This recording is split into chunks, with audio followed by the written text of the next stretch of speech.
but doesn't appreciate those. But I'll just do a quick introduction before we get started.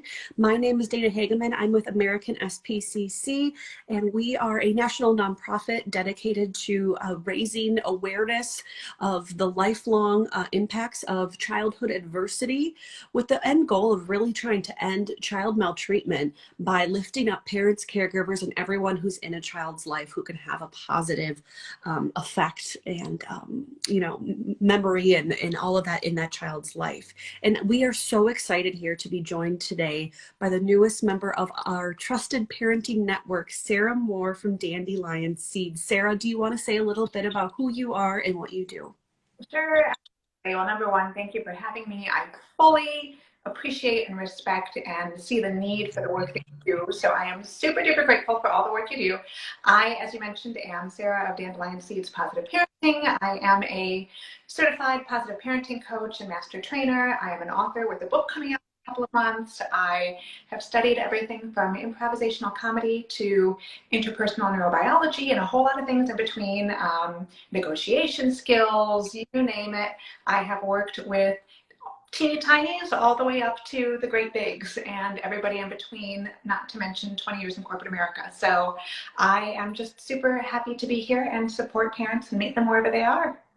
Awesome. And I do just love your approach. You have this kind of calming spirit and power about you, and I'm hoping we can channel some of that today while we talk about some of these concepts.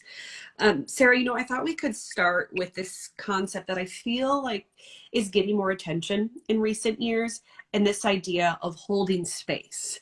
And I just kind of want to break that down a little bit. When we talk about holding space, especially for our younger children, what does that mean? That is such a good question. It's like, are we talking about the planets and the stars or whatever? No, not actually talking about outer space. We're talking about emotional space. And essentially what that looks like in action is, rather than being quick to rush children's emotions or quick to solve their problems or quick to hurry through whatever tricky situation we're facing, instead, we pause, and this is a really hard thing to do. I want to go on record and say this is exceptionally hard. But instead, we create safety within the discomfort. Because as it turns out, we need to be able to feel our feelings in order to heal whatever it is that needs healing. Doctors Tina Payne Bryson and Dan Siegel often talk about feel it to heal it. And the thing we rush too fast to get to the solution, to make the crying stop, to whatever it is, we don't really give our children or ourselves the opportunity to heal in that necessary feeling space. So when we talk about holding space, it's essentially creating a safe emotional space where we can feel what we need to feel to be able to fully move on from it. And I feel like that's probably a little bit easier to think about, try to execute when you yourself are feeling calm. But of course, we know that parenthood comes with all kinds of ups and downs, and sometimes it's very high stress, and you're both kind of at this moment of stressfulness, So is it possible to really pause and do this successfully if you yourself are feeling very heightened and worried or something like that? No, and I don't want to pretend that it is. And I don't recommend that people fake it till they make it. Sometimes people say, I just have to suck it up and pretend that I'm not upset if I am or whatever. That's not what this is about. This is about emotional authenticity.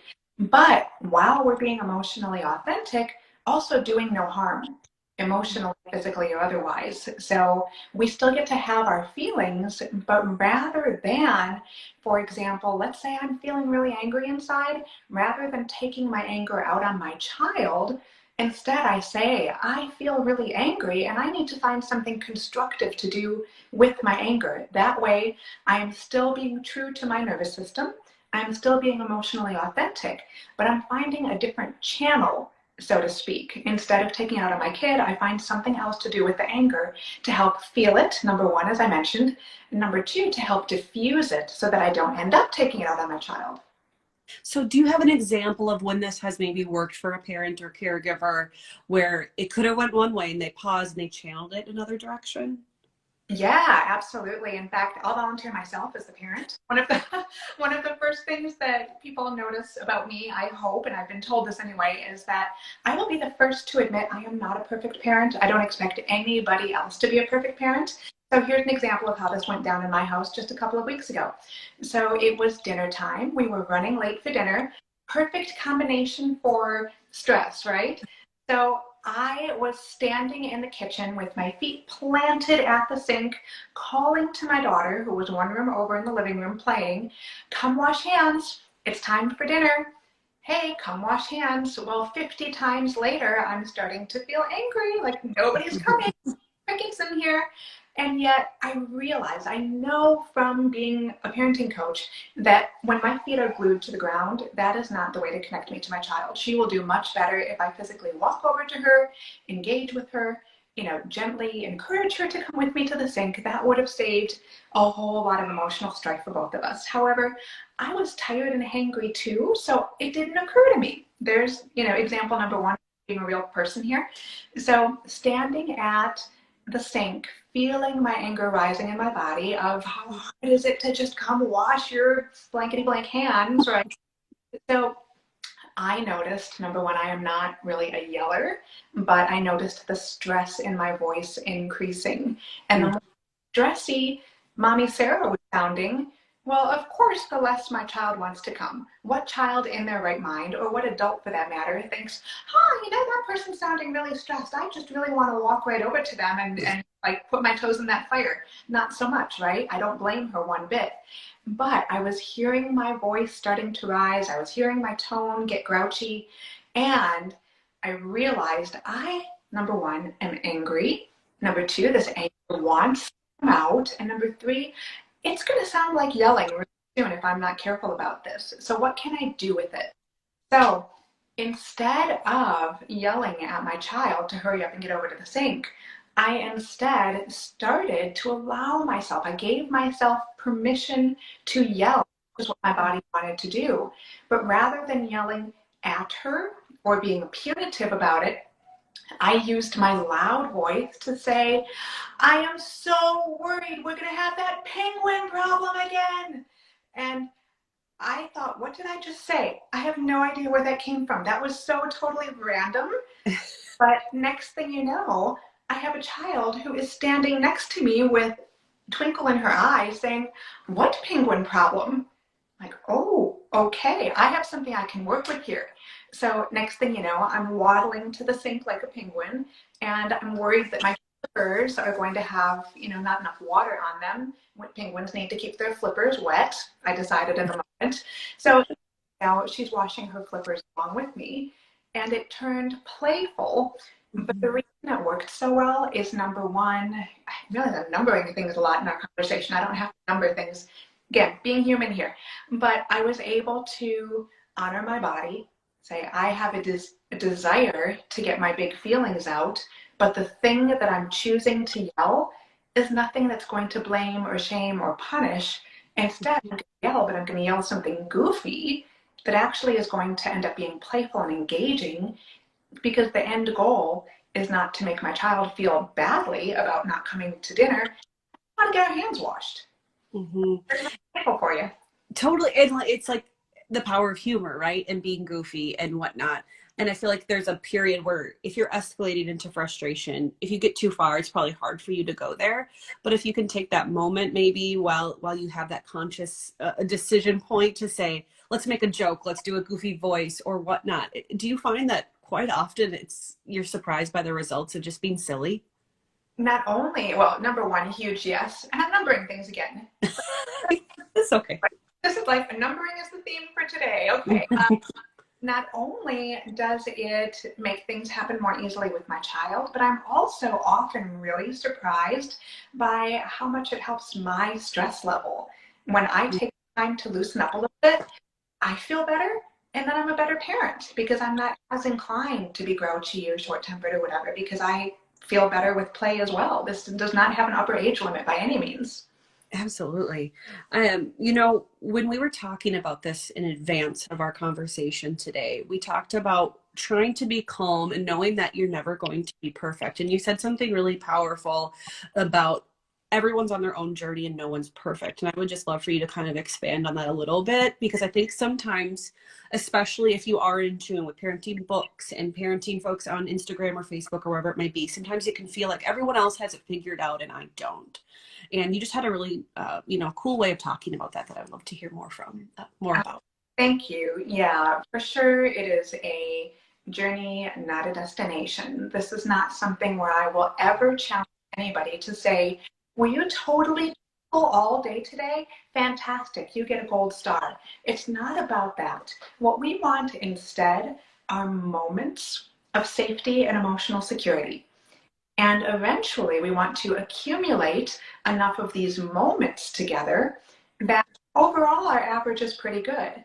But the thing is, a lot of people are leery of starting positive or peaceful parenting because they feel like, I can't do that all the time. I'm too frustrated most of the time. I yell too much of the time, I whatever. Well, when we have a negativity bias, when we are focused on the things we do that are not as peaceful as we like, it can become very defeating. Feel like, well, I couldn't do it all day yesterday, so just forget the whole thing. I'm throwing in the towel. But you know what? The truth is we are all living moment to moment. We're not living in yesterday. We're not living in tomorrow. We have this moment right here. And if you have a moment right here where you're able to be peaceful, chalk that up to this is a huge win. I don't care if it's able to do it one time today, one time this week, one time this month. Fantastic. Celebrate that one time you were able to do it. And here's the interesting thing. When we actually pause and really do celebrate it, give ourselves a pat on the back, acknowledge it, celebrate it. Tell a friend, hey, I did this thing that really worked out well. We activate the reward centers of our brain, and our brain says, do more of that thing. And it becomes a virtuous cycle rather than a vicious cycle. And then we create more and more of those moments that reinforce why we do this in the first place. And it gets easier over time. Again, the goal is not eternal perfection, right? Never ever is the goal eternal perfection. The goal is what can I do to be as peaceful as possible right this second, because right this second is all I have. And on the flip side, this kind of gets to something that we at American SPCC talk a lot about. If you grew up in a home where there was trauma, there was yelling, it was very tense, and you've learned that some of those things can really stick with a kid as they get older, and you find yourself not doing the right thing, or maybe raising your voice, or you think, oh my goodness, that's just like my mom or dad would have done. What about dwelling on that? What's the effect of if we overthink about that versus the positive, or how much do we give credit to that or think about that? I love that question. That is the story that many of us are carrying, and it's a heavy one. It's a hard one. Now, here is where we have an opportunity, and know, first of all, that movies like Encanto are around for a reason. Intergenerational trauma is real, and if we know that our parents or caregivers did something that didn't really serve us, we have the opportunity to acknowledge it. When it comes up in our parenting, which it will, it's impossible to escape that if we haven't practiced it. But when it comes up, we can observe, I'm doing that thing that I don't want to do. Rather than stopping there, though, and shaming ourselves, oh, I can't believe I did that. That's terrible. I'm terrible. Instead, we can say, all right, thanks. This is a messenger. This is a reminder of what I do want to do. And then I have the opportunity to think about, what do I want this to look like instead? I can repair with my child. I can apologize. I can come up with a plan for when this happens again, what I want to do about it the next time. But my first point here is simply to reframe it as a messenger. It's information for you rather than something you need to be terrible about. And secondly, I'm going to paraphrase a message that I love from Brené Brown, the difference between guilt versus shame. Guilt, essentially, I see all the hearts like, woohoo, everybody's it's fantastic. I do too. When we have guilt, and again, this is my interpretation of what she said, guilt tells us, I did something bad. I did something I didn't want to do. Shame tells us, I am something bad. That's a very, very different message. Shame is a jerk. Shame is a colossal jerk. And shame basically wants to hold us back and say, there's no future forward because it's who you are. You have no choice. You're stuck with this. Well, shame is also a liar. There's always a choice. You can look at that thing you did that you regret and say, it doesn't make me a bad person. I made a choice that I wish I wouldn't have made. But coming back to that informational piece, what can I learn from this? How can I visualize what I want to change going forward? Last quick point here, visualization is a very, very powerful tool. When we visualize the details of how we want things to go, our brains actually create some of the neural pathways as if we actually did the thing we wanted to do. So practice mentally, visualize. It is just about as good as if we did the thing in real life. So keep picking the kind of parent you want to be. Get down into the nitty-gritty details. The more detail your brain has, the stronger those neural connections will be, and the easier it will be in the moment. Notice I didn't say easy, easier. And it doesn't mean that progress is linear. We often hear children's development is not linear. Well, guess what? Neither is parenting. We learn, we mess up, we learn some more, but eventually we have moments of security that our average is feeling better than it used to. And do you feel like the apology component to your child is important within that, or how do you kind of factor that in? Hugely. Yeah, I would be willing to bet, and people can feel free to do a virtual show of hands here if they want to, but we all remember that situation, whatever it was for any one of us, where our parent or caregiver mistreated us in some way. And it doesn't even have to be, that could be a friend, it could be whoever, but we carry it with us. And all we would like from them is, I wish they would just apologize for that. I wish they would just own up to it rather. If only they would do that, imagine the repair that we could have. Repair, I believe, is a fundamental right of every human.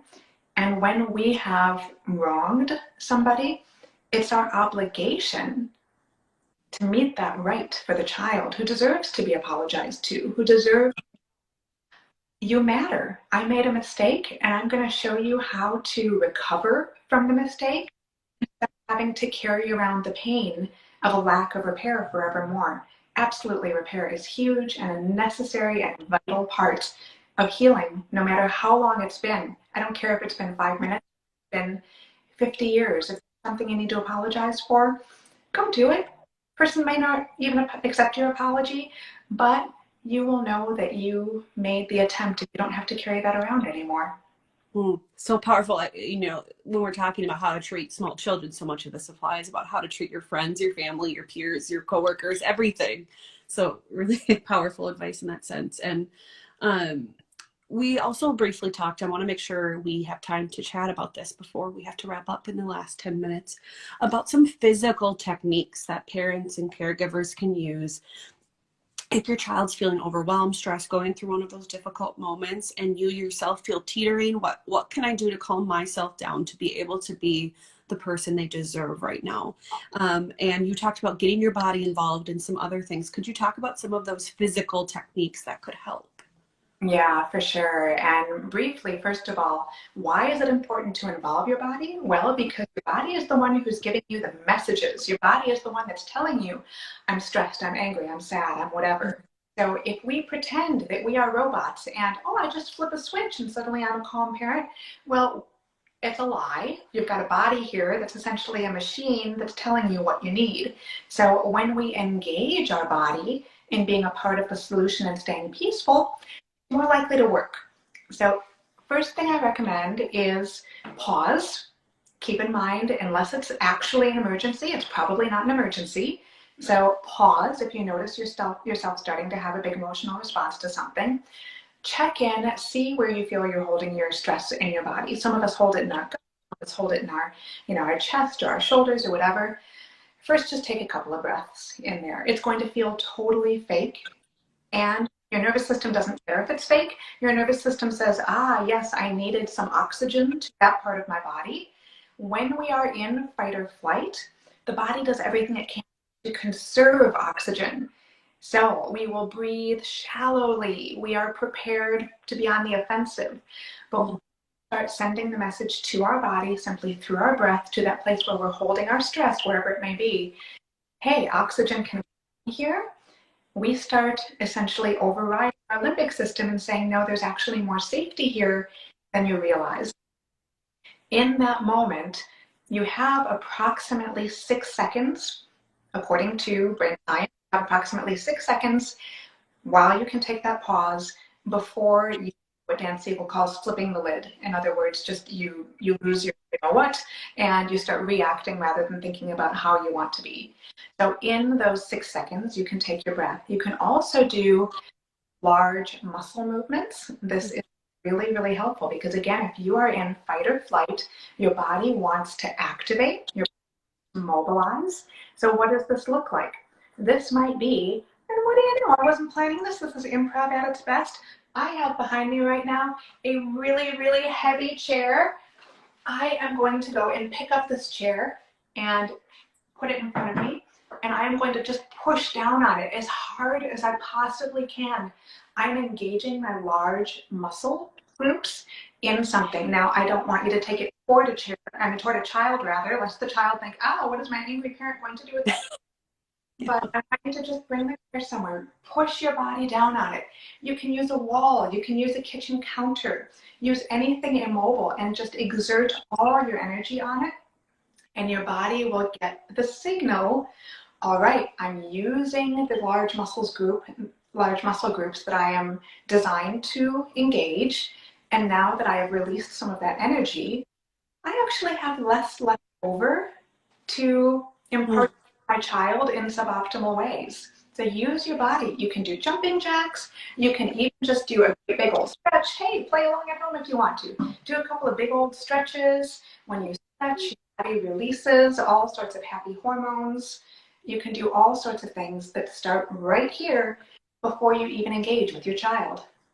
Absolutely. Oh, that's so helpful. And one thing I did want to ask you for those who do have a partner, a co-parent in the home, do you ever recommend, if you feel like you need to kind of go away for a moment, tap them to kind of come in and let yourself calm in a space alone? Would you ever recommend something like that? Heck yeah, absolutely. Every day of the week. Yeah, for sure. So I realize, first of all, that not everybody here has a co-parent or partner in the home. So we'll get there in 1 second. But for those of you who do, I don't typically recommend timeouts for children. I absolutely do recommend timeouts for adults. Make sure your child is in a safe place. And I usually say something like this to the child, so the child just doesn't wonder, where'd mama go? What happened? We don't want them to have a feeling of abandonment in here. But I'll say something like, oh, I'm feeling upset right now, and I want to be a peaceful parent for you. So give me just a minute. I'm going to go in the bathroom. Even better, I'm going to go outside. I'm going to take a couple of breaths of fresh air. I'll be back in a few minutes, and then we'll work through this peacefully. Some children will cling even more for a moment. I want you to go. But that's a great time to say, you know what? Here's my partner. They love you too. I'll be right back. When you go outside, odds are really good. And look, a real life child, a case study. Wow. Baby. So it's absolutely. You really are a mom, huh? Yeah. So we are nothing if not Instagram Live, right? We have real life right here. Absolutely. Absolutely. Tap out if you need to. Go outside if you can. Going outside literally lowers blood pressure about 5 points the second you step outside. So do something, take a breath, and then go back and re-engage if you need to. Oh, that is amazing. We have to wrap up, so I would love to continue another conversation sometime, Sarah. I feel like we could go on and on about this, but I love that you told me that this is tough work. We talk about it, and it can seem like strategy 1, 2, 3, we're good to go, but it's tough work, isn't it? It is, and she'll vouch for it. I'm not a perfect parent, am I? No, you are. You know how. Yes, I know how to melt Instant Pots. I can do a whole separate session about that. Yeah, Mama in the kitchen is a whole other story. Well, thank you so much. We'll get this posted onto our feed as well, so people can check it out if you want to refer back, get any notes, and hopefully we'll be able to take some key takeaways that people can share and use and whatnot, and we'll continue the conversation on another day. Thank you, Sarah Moore, so much for chatting with us today. Thank you, Dana, for having me. I'll see you soon. Bye. Bye-bye.